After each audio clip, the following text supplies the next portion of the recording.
Good morning, ladies and gentlemen, and welcome to the ASSURA PLC Annual General Meeting. Throughout this recorded meeting, attendees online will be in listen-only mode. Questions are encouraged and can be submitted at any time using the Q&A tab situated on the right-hand corner of your screen. Just please simply type in your questions at any time and press send. The company may not be in a position to answer every question submitted today. However, all questions will be reviewed with responses published on the Investor Meet Company platform. I'd now like to hand over to Non-Executive Chairman, Ed Smith. Good morning, sir. Good morning. Thank you very much. Good morning, everyone. And it is, as it's been said now, 11 o'clock, and there is a quorum present. And it's particularly nice to have 4 shareholders present with us in the room this morning, as well as those viewing live via the Investor Meet platform. Investors watching the meeting via this platform are able to see and hear the AGM, but are not seen or heard by the board, and as made clear in the notice of the AGM, are unable to vote via that platform. Questions may be submitted in writing over the platform and will be addressed at relevant points during the AGM. I'm joined here today by all of my fellow directors, and I'll just briefly introduce them to you before we begin. Company Secretary on my left, Orla, Louise Fowler, Jonathan Davies, Jane Cottam, Jonathan Murphy, Noel Gordon, 4 of our shareholders, Lauren Kambandi, who is a board fellow under a board fellowship program we are jointly investing in, Sam Barrell and Emma Carriaga. Jonathan, you'll now provide us with a brief overview of the first quarter results, which were announced this morning. Yes, thanks, Ed, and good morning, everyone, and glad to welcome you all to the AGM. So I'm sure you all have seen the announcement this morning. Very pleased to say that we've had a very strong first quarter to the year.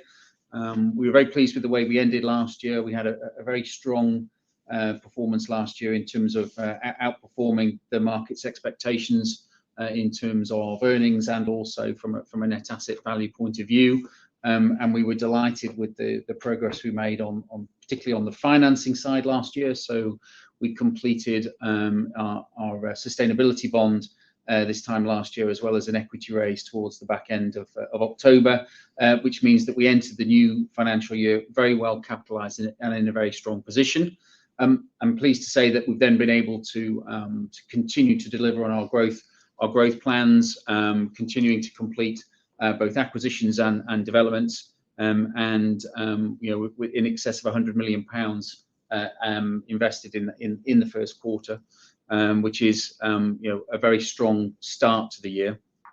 We are also seeing our developments moving forward. So we've had 2 developments complete in the first quarter, and we're starting on site with a further 2 sites. Now, we are moving slightly cautiously with our developments. So I'm sure you all will have read in the papers about construction cost inflation, supply chain disruption.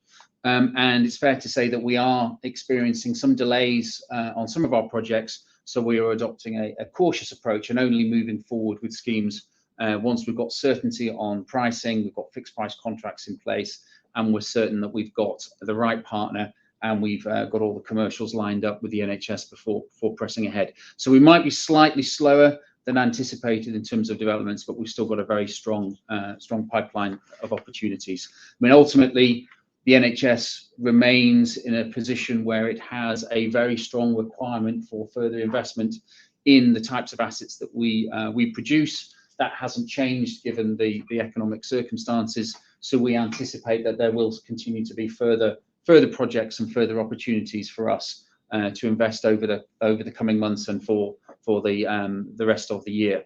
Though we will be adopting a disciplined approach and only pursuing those opportunities that we feel will provide a real return in the current environment. In terms of available facilities, as I mentioned, we did a bond last year. We did our equity raise, so we're very well capitalized. And we had available cash and undrawn facilities of in excess of 226 million at the end of June. So we have the available resources to continue to deliver on the opportunities that we see in front of us. And our debt book is incredibly strongly positioned. You know, over 7 years of maturity.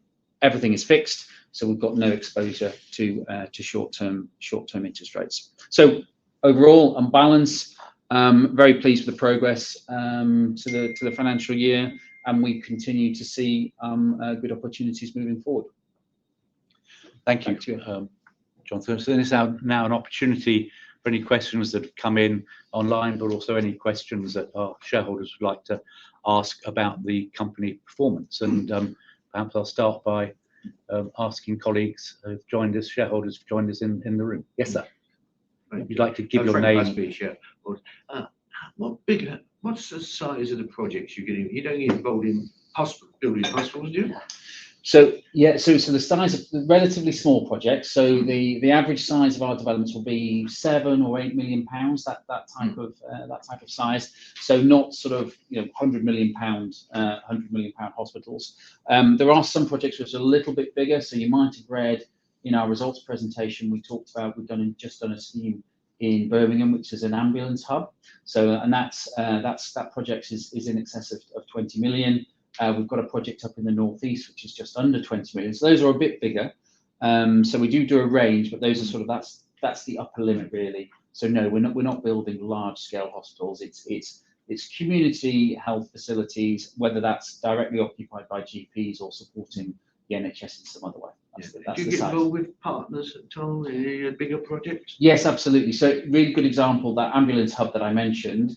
That's the first time we've done an ambulance hub. So we didn't build that ourselves. We went into partnership with a company that had experience in that area. Though interestingly, what we've done is we've learned from that project, and we're now bidding on a second project where actually we will lead and we'll learn from that and take the lead on the next one. So you're absolutely right. If it's slightly outside of our core, we would look for a partner to work with. Like Balfour Beatty got involved with a big hospital project that was a disaster. That's a different scale to us. And one of the good things about the type of projects we work on is we've got 18 projects, so they're all relatively modest in size. So you don't have all your eggs in one basket. So you've got 18 different contractors, because obviously contractor failure is a risk that you could face. So we're well diversified, well spread out, and they're relatively modest projects. We've got.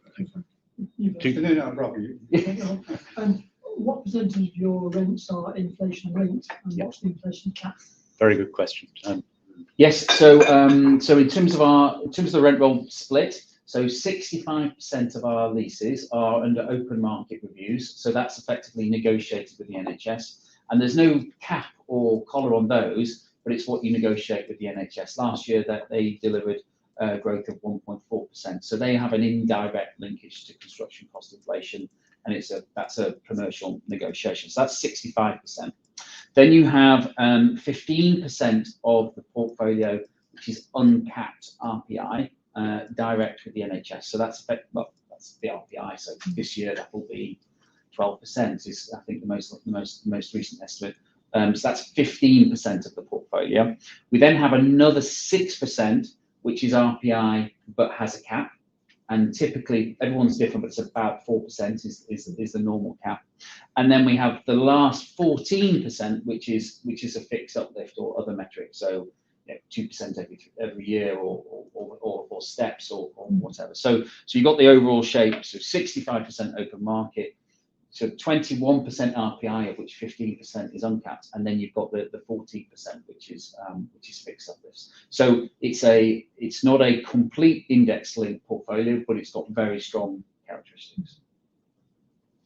The side I was going to ask to that is: are any of your borrowings inflation index linked, or as you said, fixed rate? In which case, presumably the company is in a very good position because it's getting inflation-linked uplifts on its premises and some fixed rate borrowings. Yeah. Do you want to explain a little bit more about the debt book and how it's set up? Yeah, so as the trading update says, all of our debt is fixed. Our maturity is now 7.7 years, and you're absolutely right. We did our sustainability bond last year, 1.625%, 300 million, with a 12-year maturity. But the year before, we did a social bond, 10-year money at 1.5%. So all of our longer dated debt is at the much lower fixed rate. So everything we have is fixed. There is nothing variable that's drawn. at the moment, and our weighted average interest rate has actually come down to 2.3%. So you're right, we're very, very well positioned. We've got cash and some available facilities, 266 million, to manage all of our ambitious plans going forward. And if I made a sort of supplementary, in terms of health service organisation, Yeah. what sort of covenants do we have in the event that practices emerge and then there is a practice could close down? Yeah, so in terms of if you've got there are two ways that we have 82% of the rent roll which is linked to the NHS, and there are two ways that can be done. One is sort of direct with the NHS, and then the other way is via the GPs. So if we've got a lease with a GP practice and they have a GMS contract, then the GPs have a statutory right to have that rent reimbursed. So long as they are operating that contract from that location, then you've got an NHS guarantee. Now, in the event that they close that practice and discontinue that GMS contract, then effectively the doctors would be transferring that liability from the NHS to themselves. So this has happened to us in one case, and in that situation, the partners closed their contract and effectively transferred a liability, which was about £160,000 from the NHS to themselves. Right. Now, as soon as they realised that's what they've done, funnily enough, they decided that wasn't the course of action they wanted to go down, and they had a different conversation with the NHS. And actually what happened in that scenario was they said, we do want to retire, we want to step back. But they did it rather than walking out the door and triggering a liability. They had a conversation, they agreed a plan, and the NHS took over the lease of that building, and they became employed GPs. And then over a number of years, they've subsequently gone on to retire. So there'll be a managed process. If there isn't a managed process, the GPs end up exposed, which is why there's that one case and they retracted. So we've never actually seen that situation, but we're constantly having conversations with our occupiers to understand, what their outlook is, and if they have any concerns, we encourage them to talk to the NHS, so that because the system absolutely wants that centre to stay occupied and stay providing services to those patients, even if the individual doctors might be coming up to retirement age and might want to leave. Right. Because the current pension arrangements are, of course, promoting early retirement. It's really unhelpful. Yeah, it's really unhelpful. It's actually just as bad in hospitals as well. So essentially, yes, as you reach the upper limit of your pension cap, effectively to stay and work another year, you can get a really punitive tax bill, and it's encouraging GPs to retire early. It's well, anyway, I won't. Yes. slightly broader agenda. That Yeah. Everybody's living longer anyway. Yes, perhaps not the best pension policy, shall we say, but I'll leave it at that. Jane, you have some questions that have come through on the Yeah, Jonathan will pull these through. There you go. Yep. So in terms of the pre-submitted questions, we've got a question from Alessandro, which is saying, what is the raison d'etre of the company? Gosh, that's a philosophical one. And where do you draw the line between shareholder and stakeholder interests? So what's the raison d'etre of the company? So we have an overall mission, which is we build for health, which is about providing the right facilities to support the NHS in delivering successful health outcomes and reducing health inequality. So that's the overall objective. But obviously in that, we have multiple stakeholders. We have shareholders, and we provide a 4.7% dividend yield that we've been growing at 5% a year, and that's obviously absolutely essential. We have banks that we have to raise money from, and bondholders that we have to provide returns, and we have an investment grade rating for that. We obviously have our team, who is a key stakeholder who we have to make sure that we look after, because can't do anything without the team supporting us, and of course we have a commitment and an obligation to support the environment and to do what we can to support sustainability. So there isn't one is the short answer, Alessandro. It's a mixed model. We have all stakeholder interests at heart. I mean, clearly the financial returns is a key priority for us, but then so is sustainability and making sure that we deliver that. You can't do one without the other. We can't deliver positive health outcomes if we don't give good financial returns, because we need the support from investors and banks to be able to fund that. So it's not mutually exclusive, it's mutually supported. So further question from Alessandro is there an optimal size for the company, either by number of assets or financially? So really good question. So over the last 5 years, we have effectively doubled the size of the business. So we've got now almost a £3 billion portfolio. And as part of that process, by becoming larger, we've been able to access the bond market, for example. So because we can now afford to raise £300 million in one go with a bond, we can get better interest rates because it's a deeper, more liquid market. So scale gives you certain advantages in terms of capital markets. So you can raise equity more efficiently, you can raise bonds more efficiently. So that's an advantage. There's definitely an advantage in terms of efficiency. So yeah, we have a certain amount of overhead, we have a certain amount of corporate overhead. And obviously, if you have a larger portfolio, you can spread that over your fixed costs over a larger base. So we have brought, over the last 8 years, we've brought our cost ratio down from 20% of our income to about 13%. So clearly, again, you can see there's an economy of scale. So there are economies of scale. Is there an optimal size? Well, no, there isn't really. So there are benefits from being slightly larger, but equally, we don't chase size just for its own reward. It's about whether it provides the right overall return. So we're very comfortable with the size we have. We have delivered economies of scale, but there isn't really a target around size. But equally, we're very comfortable if we continue to grow, but equally, we'll be very comfortable at the current size of the business. So I hope that helps, Alessandro. So further question we've had online is from Nick. It is, what are your views on adding social prescribing facilities to your offering, which could include gym, sport, gardening, tai chi, green space, or making use of green space? Really good question, Nick. It's actually a question we got asked by a shareholder at our AGM about 7 years ago, which was really interesting because then I remember it very well, because at that time social prescribing wasn't really something that people were talking about, and he was involved with a charity that was providing those types of activities and was supporting his local GP. But it was the first time I'd really heard of that. It's now something that we really actively support. We have our ASSURA Community Fund, which supports health and wellness activities linked to our buildings, and social prescribing is a really important part of that. That could be a garden for providing for a communal garden for people to come and socialise and use the garden. It could be supporting walking groups. It could be providing an ability to get debt advice, for example. Might sound very non-health related, but actually worrying about finances actually can have a material impact on your well-being and your health. So all of those things, absolutely. We do that either through the green spaces, through our projects with the community fund, or working with the GPs. So it's a really, really good question because it's a really important part of what we do. And a question from Andrew, which I'll ask Jane to answer, which is what percentage of your borrowing is fixed versus variable? It's quite an easy one. But... Yeah, so Andrew, all of our debt is fixed, 2.3% average interest rate. We have no variable rate borrowing at this time. Okay. That's the last of the questions that we've had submitted online. Okay. Any further questions? Just one quick couple of stuff. I'm just hoping the answer will be quick. No, you don't have a cladding problem by any chance on your premises?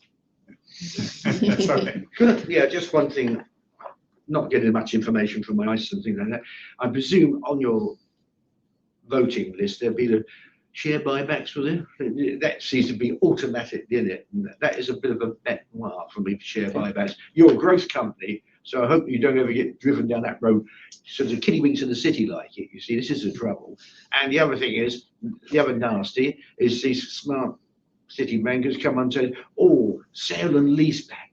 You know, oh yeah, and lend yourself down with some debt. Did wonders for Debenhams. You know, so I mean, you're a growth company. Yes. Don't waste your money, share buyback, because you expect it, you know, because you're going to need the finance. Yes. You know, there's no skill in giving your finance director 300 million, go and buy some shares. No, well, I mean, you've got to time. If you wanted to do that, you'd have to time it right, etc. Yeah. We do have a general provision to give us flexibility on how we deal with our share capital in general. So there's a question on the AGM which is asking for authority. I can assure you we have no plans to enter into any share buybacks. We have plenty of opportunities to deploy that capital into health facilities and new projects. The idea of buying shares is not on the agenda. It just means, we get these companies, we don't know what to do with their money. I think we You can have. pay big dividends. You've got it in an ISA, so I don't pay the tax on it. I don't mind that. That's currently not a problem we seem to have. But not, It's not a plan of ours. No, I think it's a difference between the institutions and the private shareholders. So we know who wins in that battle. But there we are. You say you have limited information through your ISA shareholding, although the website has it. If you'd like my set of accounts to take away, Okay, yeah, so I'll you take can, them after them. please do, because I can easily get another one, and it's an excellent Don't read. go If I away like through it. it. It's an I feel excellent sorry read. for my postman. I live in a block of flats with no lifts. They trudge up and in. I get umpteen holiday brochures which get quickly recycled. Enjoy reading that, which is an excellent I've read. got the young brewery one just to read as well. And we'll see you next year and answer questions on This is the an idea. annual report. Okay, so thank you very much. We'll now proceed with the formal business of the AGM, which consists of the 18 resolutions which are set out in the notice of the meeting dated the 1st of June, and which was sent to you together with an explanatory note and the annual report itself. As mentioned in the circular and as permitted under the Articles of Association, I direct that all business to be transacted at today's AGM be voted on by way of a poll. This will result in a more accurate reflection of the views of shareholders by ensuring that every vote is recognised, including the votes of those shareholders who are unable to attend physically, but who have appointed proxies for the meeting. Shareholders present in person, corporate representatives and proxies are of course entitled to vote. The notice of the meeting includes no less than 18 items of business for your consideration. An explanation of each of these is set out in the AGM circular, but in summary, Resolution 1 covers the annual report and accounts for the year ended 31st of March 2022. Resolution 2 seeks approval of the Directors' Remuneration Policy for the year ended 31st of March 2022, contained in the annual report and accounts, which so you can read at your leisure.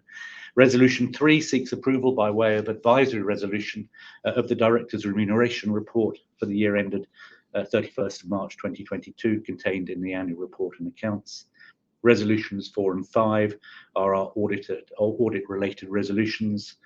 Resolutions 6 to 13 cover the re-election of Louise Fowler, Jonathan Murphy, Jane Cottam, Jonathan Davies, Sam Barrell, Emma Coriaga, Noel Gordon and myself as directors. And resolutions 14 to 18 cover capital and other issues, including authorisations relating to the allotment of share capital and the disapplication of preemption rights, the repurchase of shares, and the notice period for general meetings. Resolutions 15 to 18 are proposed as special resolutions. Does anyone have any questions on any of today's resolutions before we proceed to voting? Nothing online. I can explain the voting procedure, but I'd mention now that because all resolutions will be voted on by way of a poll, these resolutions will be in effect voted on simultaneously rather than sequentially. Accordingly, this is one opportunity for you to ask any questions you might have before I ask you to vote. The process. Company Secretary, Orla, will act as scrutineer in connection with the poll. She will be assisted by our registrars, Link Asset Services. Only shareholders or their proxies or corporate representatives are entitled to vote on the poll. To vote on the poll, you will need the poll card, which you were given on registration. If you wish to vote on the poll in more than one capacity, you will need a separate poll card for each capacity in which you wish to vote. And if you need a further poll card, please put your hand up now. Obviously, only colleagues who are physically present, and one will be passed to you. Those shareholders present who have returned a form of proxy need not complete a poll card unless they wish to alter their voting instructions now. However, if a shareholder completes a poll card now, any proxy vote that has already been given will be cancelled. When the poll procedure commences, you should insert your name in the poll card in the places indicated, full name of the shareholder. If you're using the poll card to vote on only some of the shares registered, that you have to insert the number of shares and put a cross in respect of each resolution to indicate you're voting for or against that resolution. You should then sign the card in the place indicated, and the cards will be collected after you have completed them. Does anybody have any questions on the voting? Sorry, I have to go through that for obvious reasons, and I know, given that the number of AGMs have not taken place physically and over the last couple of years, it's worth reminding everybody. So we can now commence the poll. You all submitted, the four of you submitted as necessary. Would you like to hand the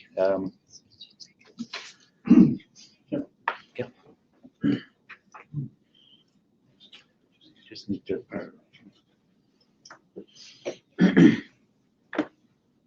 thank you very much. Thank you very much. So as there are no more poll cards to be completed, the poll is now closed, and the results of the poll on each resolution will be determined by Orla Ball as scrutineer. This will take some time. The results will be announced by an RNS as soon as practical, and we expect it, to be honest, to be later today, as we have significant proxies votes lodged at the relevant proxy cut-off time, and these are also available to from Orla should anybody wish to see them. So that concludes the AGM, and we thank all of our shareholders.